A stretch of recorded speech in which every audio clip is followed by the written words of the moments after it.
Okay, so in this video I want to give you some hints on how to work on this problem that is in the homework. And so the question that I've been getting is, how do we tell that we are doing this to get the right directions for the vectors, whether for the forces, whether they are pointing up or down? So I'm going to just try to show you how I would go about this problem, and let me know if you still have some questions. So let's start by thinking what the net force would look like. If we have charge B here, right? Let's say we have charge B here. So what are the forces acting on B? Well, you would have a force pointing down that is due to C. So that is charge from C on B, right? And then you would have a force pointing up that is due to A, right? A is attracting B and C is also attracting B, so you get these two forces, force A on B. Now this force A on B is much less than this force C on B because A is farther away and also A is half the charge of C. So the net force then would be something like this. This is your net force. So that's what you would expect, right? So that's the intuition that you need to have for this problem. So how do we get that from using Coulomb's law? Right, so let's start by drawing a coordinate system. I'm going to call this X. It doesn't matter what you call it, but just call it X. So then we have charge B here. This is a negative charge. We have charge C here, positive. And we have charge A here. And this is positive, right? So then let's start with the force from C on B. Force from C on B. How do we get that?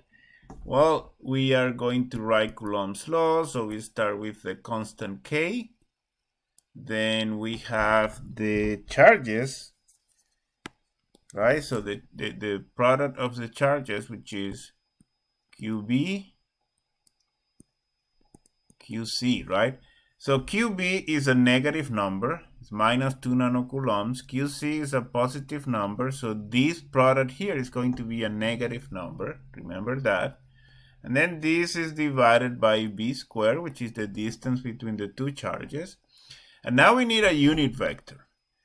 So to get the unit vector, we need the vector that goes from C to B. So we need the vector RBC, which is the vector that goes from C to B. And this notation might be confusing because vector that goes from C to B, you write it as RBC, but you're going to see this notation a lot when you take statics. If you have taken it, you're already used to that, but if you're going to take statics, these are the position vectors. So I'm probably trying to be consistent with what you will be doing in statics. So RBC, right? So what is that vector? And I meant here unit vector, right? So, well, that is vector RBC, which is this vector that points up, divided by the magnitude of the same vector. And what is that going to give you? Well, that's going to give you the unit vector in the direction of the axis, which is I. So this is the force in vector form from C to B. How about the force from A on B? Sorry, and I mean here the force from C on B, not from C to B. Force from A on B, how do we write that? So we start with the constant, then we have QA, QB, and again this is a negative number because QA is positive, QB is negative, divided by the distance between the charges squared, which is A squared. And now we need a unit vector. To get the unit vector, again, we need a vector that goes from A to B. So we need the vector RBA, and we want that to be unit vector. So then this is RBA divided by RBA, right? And what is this going to give you? This is going to give you minus I.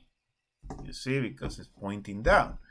So this is minus I. So now we have the two forces. So the net force is just the addition of these forces. So let's write the net force. So that'll be K. And then you get QB, QC divided by B squared.